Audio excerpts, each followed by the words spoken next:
Hello, and welcome to Cozy Creeps, where we bundle up and pretend to be sitting by a cozy fire and listening to spooky tales. I'm Reagan, I'm River. and we will be your host for this chilling story. So, we are back. We are back with part two of the story of how Stockholm Syndrome became a thing, kinda, because it's not technically a real diagnosis, so I'm just gonna call it a thing. But we are back with part two, and like I said in last episode, this is gonna be a three-parter because it's a long one. Like this is a long story. The entirety of the story takes place over like 6 days itself. So it's a long one. Well, I just want Yeah. to say, Stockholm Syndrome has a nice ring to it, though. It does, but it's fake. I mean, ugh, I don't want to say it's fake. It's a conglomerate of a bunch of different diagnoses, so it doesn't like, and there's nothing really like to standardize it. So, I mean, it's not hurting anyone. uh, yeah, sure, Jan. It might be. We don't know that though. Yes, But yeah, so we are back with part two. Real quick, I'm gonna run through all of our little admin stuff because I want to get it done here at the top of the episode. we should just be bullies and do it right in the middle of the episode, No, so that we would can't be skip the through it. I'm worst. Oh my gosh. kidding. Okay, so one of us here is apparently a bully. It's actually me, guys. Not really, but like sometimes in a joking manner. All in good fun, and if it's not in good fun, I stop, I swear. Anyway, back to the admin stuff. You distracted me. Stop that. Back to our admin stuff. So, you can find us on social media on Facebook, Instagram, and TikTok, all under Cozy Creeps Podcast. You can also find us on YouTube under Cozy Creeps Podcast if you want to see our beautiful faces while we talk about this. And you can also email us at cozycreepspodcast@gmail.com. You can email us your own personal stories as well as any recommendations you have. You can also message me or comment any of your recommendations on any of our social media platforms. I check all of them pretty regularly, so I will see it. And I think that's all of our admin stuff. Yeah. So with that, let's hop into part two. That'll probably be a shorter one, too. This one should be a bit shorter unless we just banter like crazy. We'll see what happens. Had that run time. We'll see how we feel. So to kind of back it up, we're talking about the normal, oh goodness, I totally forgot how to pronounce it now. The Normalmstorg Robbery in Stockholm, Sweden. This took place in the 1960s, I believe, 1960s, 1970s. And we are at the point now where they have been locked in the bank for several days. We have our two bank robbers. We have Jan and we have Clark. And then we have four hostages.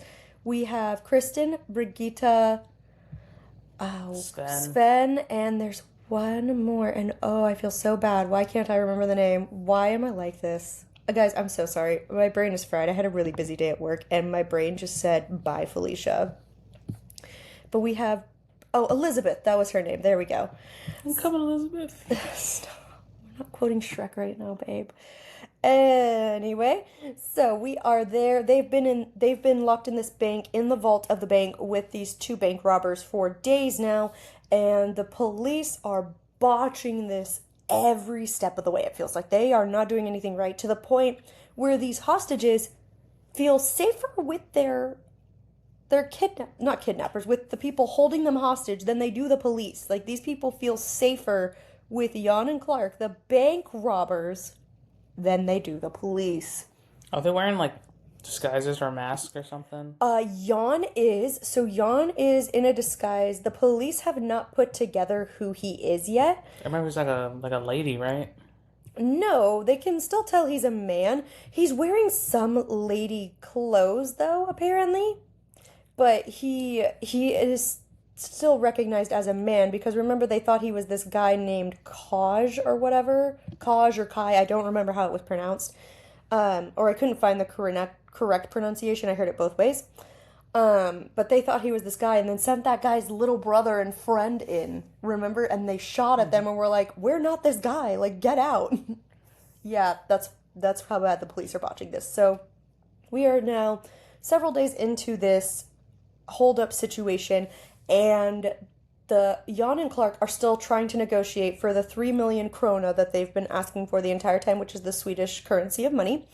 Um, and now they've also added to the negotiations that they would like to take two of the women with them when they leave in order to ensure their safety as they leave and ensure that the police won't just immediately do a shootout or arrest them or something as soon as they leave.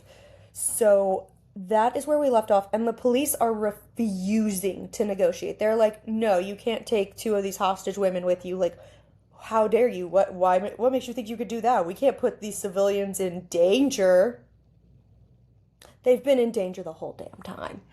Like, I don't know what to say. Like, they've been putting him in danger the whole time. Like, they've been agitating Jan specifically to the point where he starts firing and he's been threatening the hostages, and Clark is trying to hold him back. Like, no, no, no, we don't want to hurt the hostages. We don't want to kill anyone. Or at least we don't want to kill any of the hostages.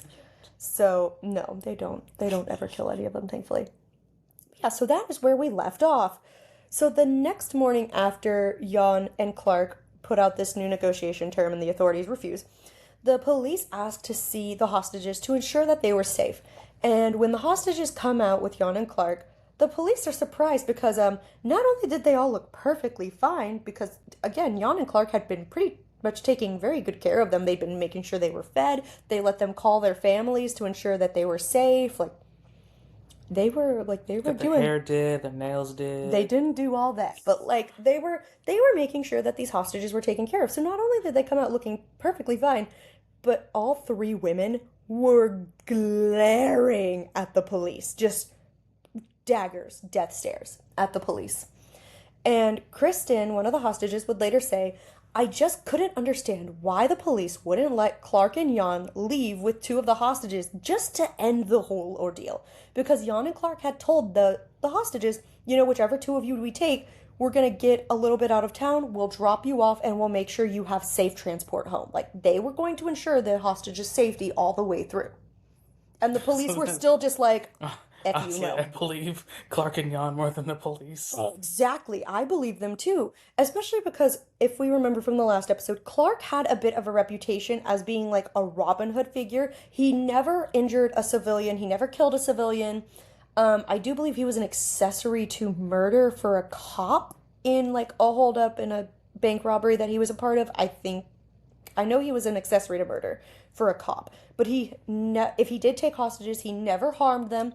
He was always super nice, and like news reporters and the public kind of viewed him as like a Robin Hood character because he was so charismatic, and they just kind of saw him as like, yeah, he's just fighting against big banks. Like, look at him go.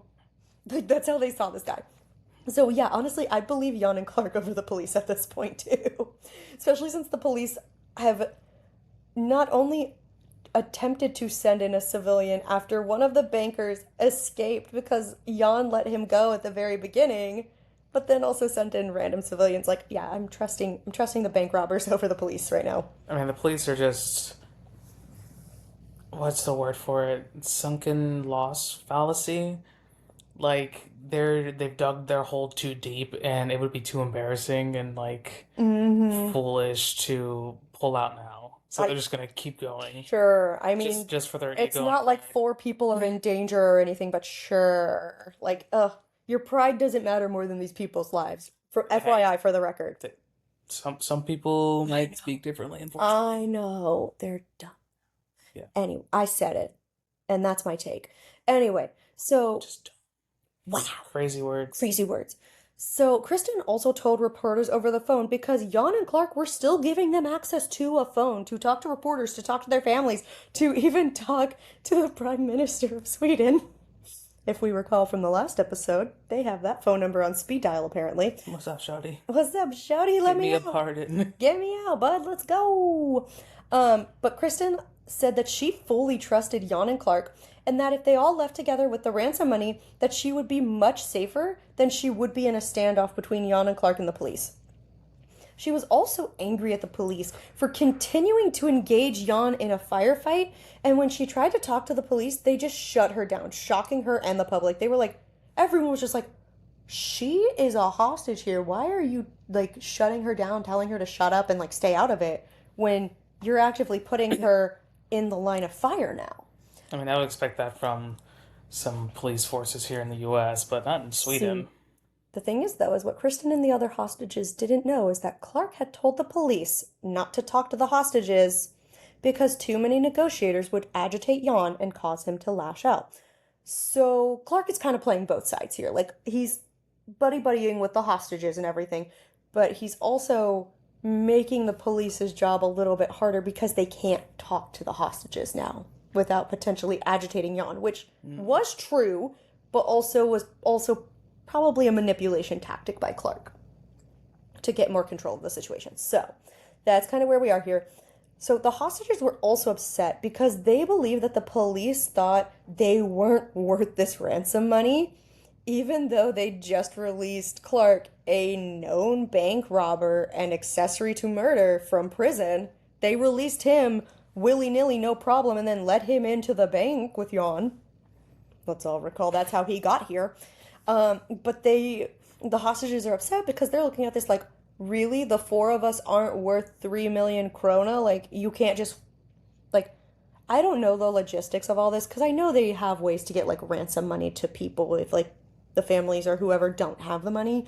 But like, I would be upset too if the police force and the government was like, nah, we ain't paying. Like, I would look and be like, excuse me?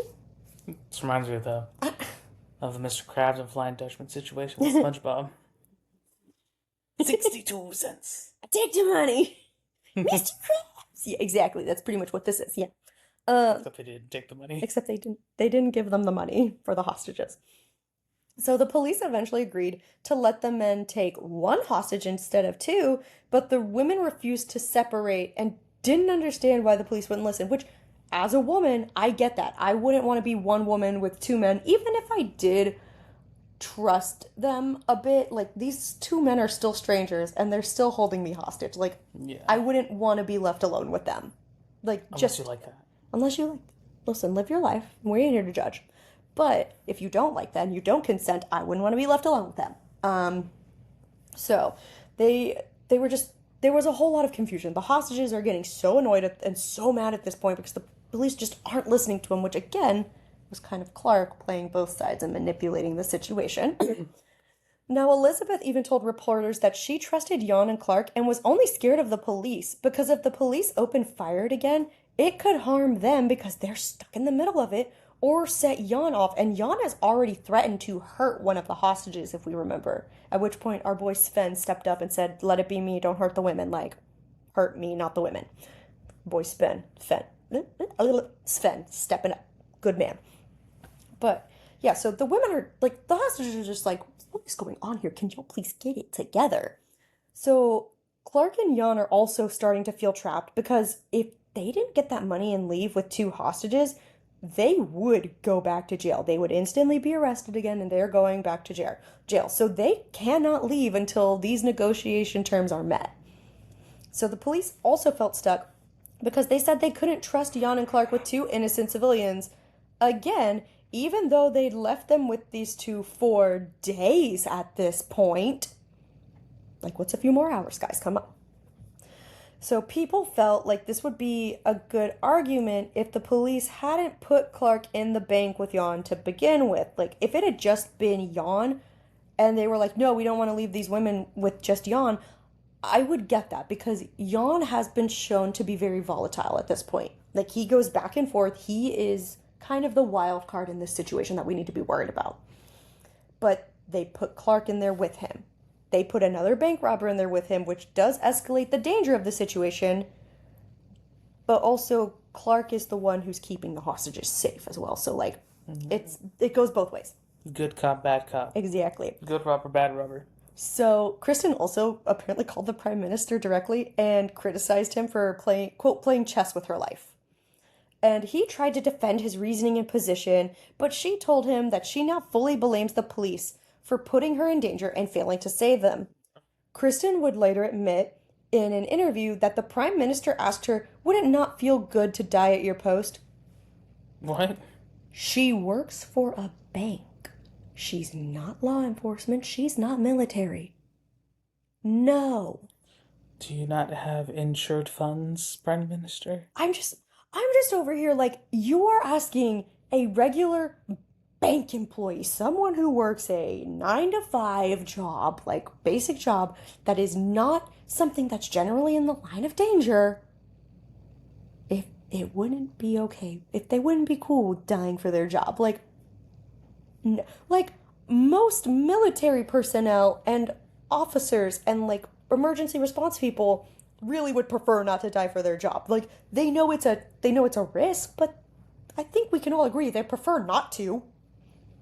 So for someone who this shouldn't even be a risk to begin with, So, well, Prime Minister, like, come and negotiate in person then. right? Come, The just quit talking over the phone. Just right, like get your butt down here. Let's go.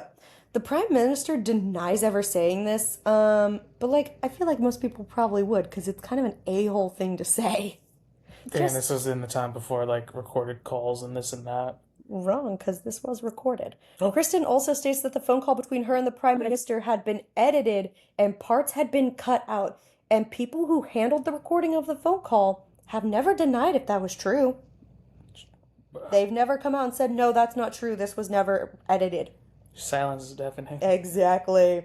So Kristen's mom apparently actually called Kristen after they aired the potentially edited phone call, and scolded her for being rude to the prime minister.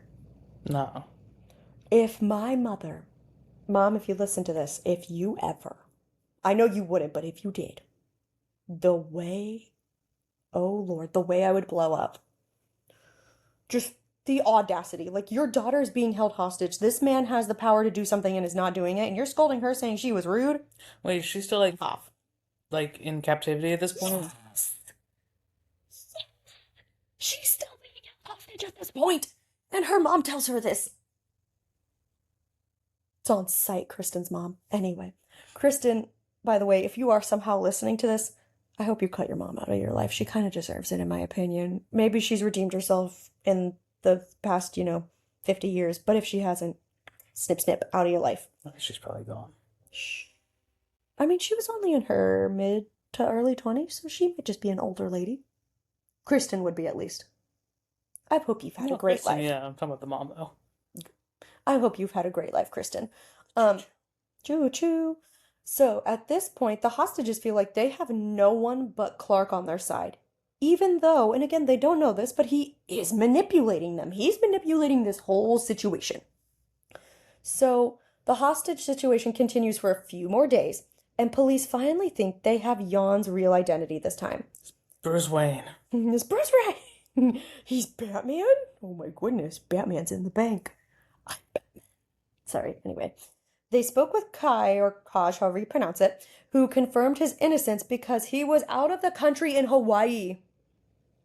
And he probably also asked why the hell they sent his little brother into that bank. Because I would. That would be one of my questions. But they did confirm he's not this other guy, because the other guy's out of the country.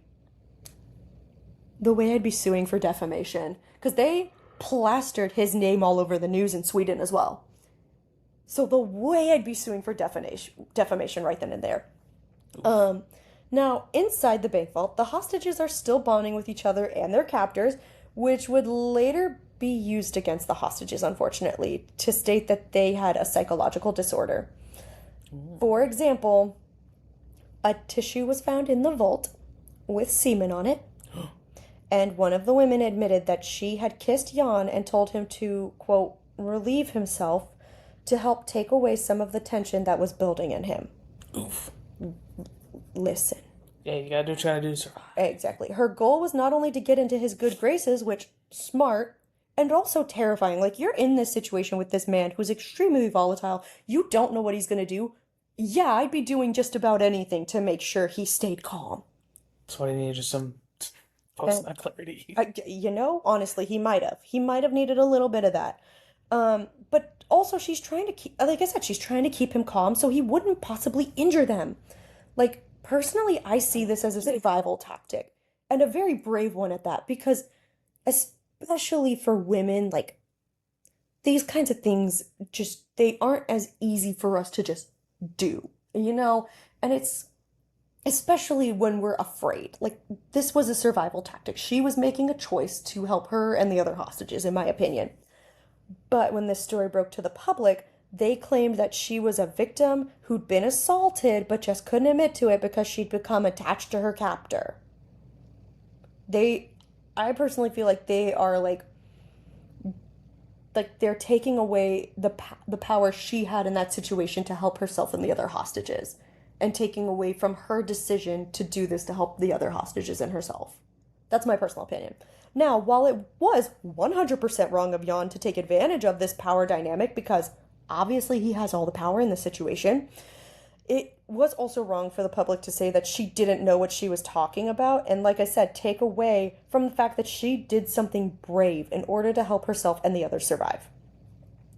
Now, as the days went on, Clark was still acting cool and calm, but Jan was deteriorating more and more, which again, Homegirl did a service to her and her hostages to help them out.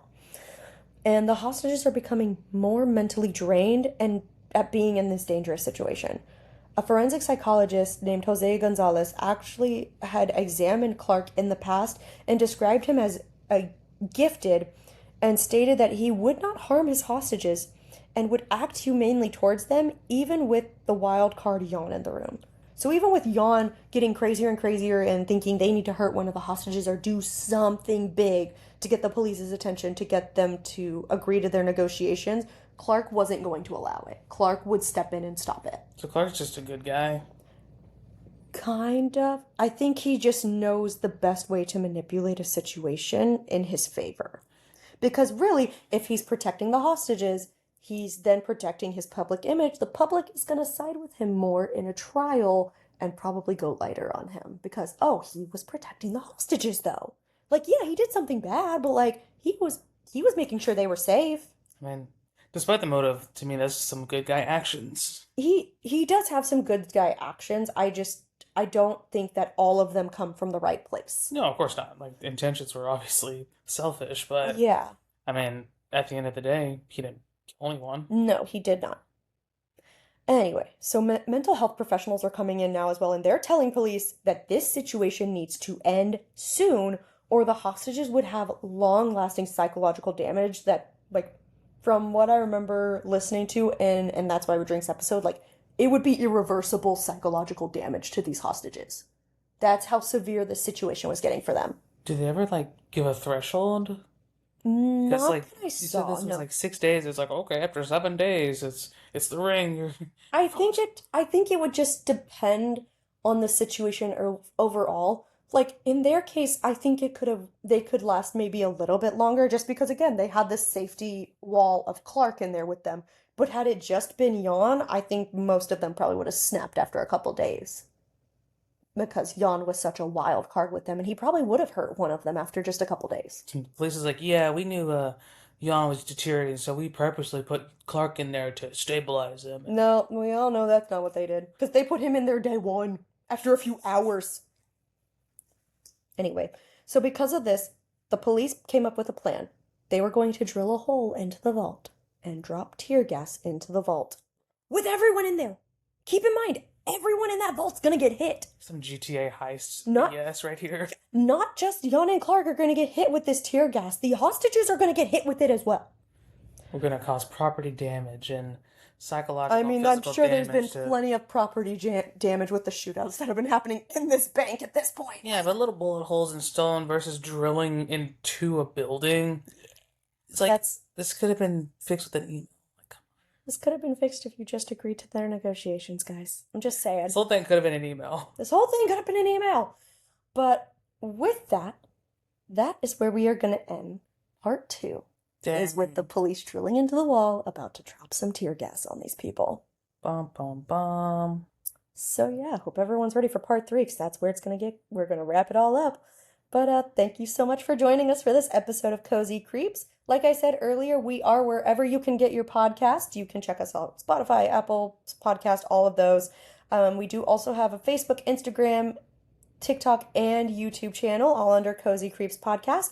And you can also email us any of your true crime, paranormal, spooky stories at cozycreepspodcast@gmail.com. And we will be posting episodes weekly, like we talk about every episode. We'll get there when we get there. We are both in restaurants, so our schedules are a little wonky from week to week, so we can't really pin down an exact day quite yet. I'm sure We you're used to try, it by now. I'm sure y'all are. We try, it just every time we try, we get like 2 weeks in and then something happens. It's a mess. We like to jump scare y'all with episodes. Hello, jump scare? It's like Exactly. Drew Gooden. Ow, jump scare? Anyways, Anyway, with that, go bundle up in your warm blanket, finish off your cozy drinks, and stay cozy. Bye.